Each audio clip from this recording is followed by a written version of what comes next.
Alphabet cooking సిరీస్లో next alphabet వి కదా, so మీరంతా గెస్ట్ చేసినట్టే వీతో వెజ్ పలావ్ చూసేద్దాం. చాలా ఈజీగా క్విక్ గా అయిపోయే పలావ్ అనమాట ఇది. సో మీరు కూడా ఇలానే చేస్తారా, లేకపోతే ఇంకేమైనా డిఫరెంట్ స్టైల్లో చేస్తారా కమెంట్ చేసేయండి. మేమైతే ఇలా ఈజీగా ఒక హాఫ్ అన్ అవర్ లో అయిపోయేలా చేసుకుంటాము. ఈ పలావ్ లో ఒక మంచి టిప్ ఏంటంటే, ఫస్ట్ ఆనియన్స్ వేసి ఫ్రై చేస్తాం కదా, అవి బ్రౌనిష్ అయిపోవాలన్నమాట. అప్పుడే పలావ్కి మంచి టేస్ట్ వస్తుంది. మేము ఇక్కడ ఎలా చేసామంటే, ఎక్కువ మసాలాస్ ఏం వేయకుండా సింపుల్గా అయిపోయేలా చేసుకున్నాము.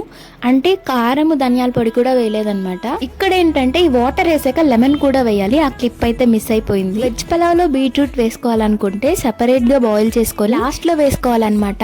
ఇంకా ఆల్ఫాబెట్స్ అయితే 4 లెఫ్ట్ కదా, సో ఈ 4 చాలా కష్టం. మీకు తెలిసినవి ఉంటే కమెంట్ చేయండి. నెక్స్ట్ ఆల్ఫాబెట్ డబ్ల్యూ కదా, సో డబ్ల్యూతో వచ్చే రెసిపీస్ని కమెంట్ చేయండి. అలానే మన ఛానల్ ఎవరైనా సబ్స్క్రైబ్ చేసుకొని వాళ్ళు ఉంటే ప్లీజ్ టు సబ్స్క్రైబ్. బాయ్.